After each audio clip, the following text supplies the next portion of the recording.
Let's bring in Court TV legal correspondent Chanley Painter, who was in the courtroom all day. She's going to be working long days and long nights for the next 2 months. She's live outside of the Ada County Courthouse in Boise. Chanley, great to see you. Let's begin. This is the way I want to do it. I want you to tell the people every night at the top of the show what were the biggest moments that happened, whether it was inside the courtroom, outside the courthouse, in the hallway, wherever. So, are you ready? I'm ready. I'm ready. You're ready? Let's do it. I'm ready. The folks at home are ready. So let's start with what we thought was one of the biggest moment, number one, for today.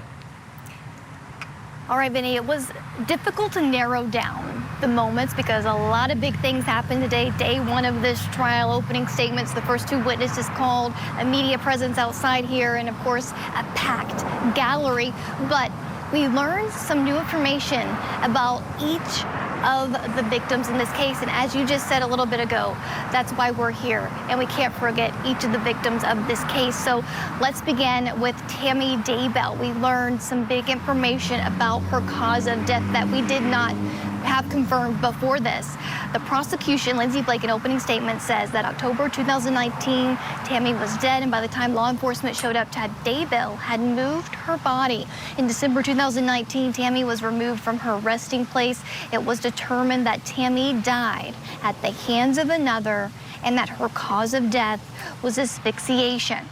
That was a big moment. Remember, she died October 19th, 2019, suddenly in her sleep. That autopsy was not done immediately, Vinnie, and so her body was exhumed after the authorities started piecing together the suspicious circumstances of her death. Tylee and JJ missing on December 11th. That exhumation led to this autopsy finding. And I must note, inside the courtroom during the opening statement of the prosecution, she used that big screen PowerPoint and showed some graphic photos of all the victims, but the autopsy photo of Tammy Daybell stayed on that screen, Vinnie, for a long time. Most of the opening statement, I think they maybe forgot to change the photo at one point, but it was something that was difficult to hear and see. So, asphyxia. So do they know exactly or have a theory exactly what happened? Was she smothered with a pillow? Was she choked? What exactly happened to Tammy? Do they know? We don't know if they know. She did not go into detail in the opening statement, so we'll have to wait and hear from likely the medical examiner who performed that autopsy after the exhumation to see if they know that answer. But she was found in her bed. I believe the evidence was maybe half off of the bed at the time when her son came into the room. So we'll hopefully have those answers during this trial. We may not, though. And was there any mention of, relative to her death, where Chad was? Did they get into any of those details in the opening statement? They did not get into any of those details in the opening statement surrounding Tammy Daybell. She kept it pretty succinct. Lindsay Blake, had a handheld mic, and she paced in front of the jury and really didn't need the script in her hand, Vinnie, because she had the story down to a science and really did tell the story. But again, spent maybe 40 minutes, so she didn't really dig into all the weeds that this jury will hear. And I think there's even more evidence that she didn't tell us about that we will learn. Interesting approach, right? Because this case has so many layers and so many facts, so many rabbit holes that you can go into.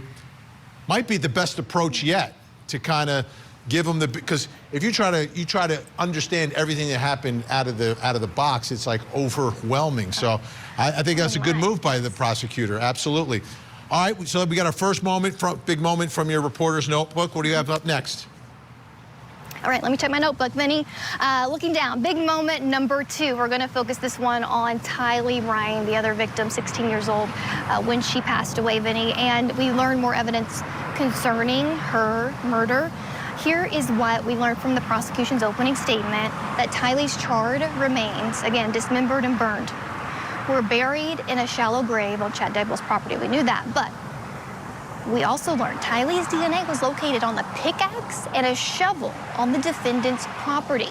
This is big because in court documents over the years, we've covered on your show, Vinnie, how they seized certain items, pickaxe, shovel, and there's also like a fingerprint on some duct tape and some other items that were sent off to be tested, even a hair at one point that was heavily litigated by investigators. So while she didn't go into all the results of what was tested, we did learn Tylee's DNA on a pickaxe and shovel. And remember, these items found in that red barn on Chad Daybell's backyard.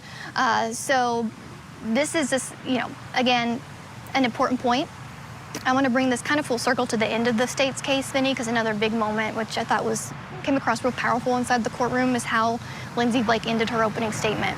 And again, referring back to Tylee Ryan, she had a picture of hands. She had JJ Vallow's hands, showing a picture of his duct-taped arms and hands together as he was found in a shallow grave, and then she showed a picture of Tammy Daybell's hands as she was found in her bed, deceased. And then she didn't have a picture to show Tylee Ryan's hands. They never recovered her hands. And then she ended it with a photo of Chad and Lori's hands cuffed together with their matching malachite wedding rings in Hawaii just a couple weeks later. It was a powerful moment to show how while these three individuals can't do anything else with their hands, here's what Chad and Lori did with theirs. Pickaxe and shovel. Were any details revealed about a theory on how the DNA got on there, what type of DNA it was? I mean, I'm almost thinking, was she dismembered and using a shovel and a pickaxe to do that? These images are awful.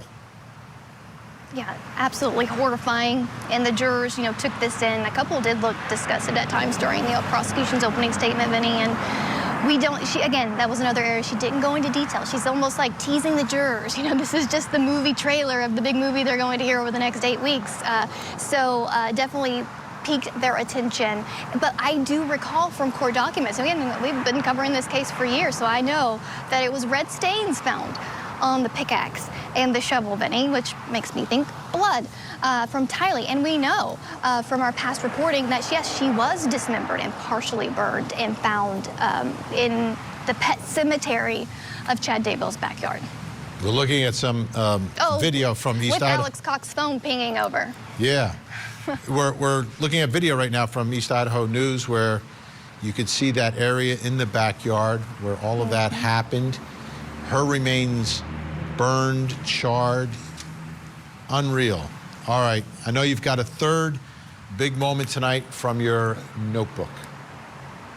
Yeah, little JJ Vallow is the focus of this one, and there were, again, many moments that I could bring forth, but I want to point to, because our cameras aren't in the courtroom, Vinnie, one of the most emotional moments of the day. And it was the prosecution's second witness, Brandon Boudreaux. He was at one time married to Lori Vallow's niece, Melanie. A twisted, sordid tale of marriage, divorce there. But there was a moment where prosecutors asked him how he found out about the death of Tylee and JJ, that their remains were recovered. Here's how that went down in the courtroom. He was asked, where were you when Tylee and JJ were found? And he takes a moment, his voice cracks, and he says something, and we can't really make out what he's saying in the courtroom. He's soft-spoken anyways, and it's such a compelling witness, Vinnie. And then he takes a moment, and then he repeats his answer. I was in my parents' garage. When you became aware of the issue, did you travel somewhere? The prosecutor asked him. He said, again, crying now, tears streaming down his face, I did. It was the day after my wedding on June 11th. They asked me if I could identify JJ. And again, he's crying. Did you do that? Yes, I did.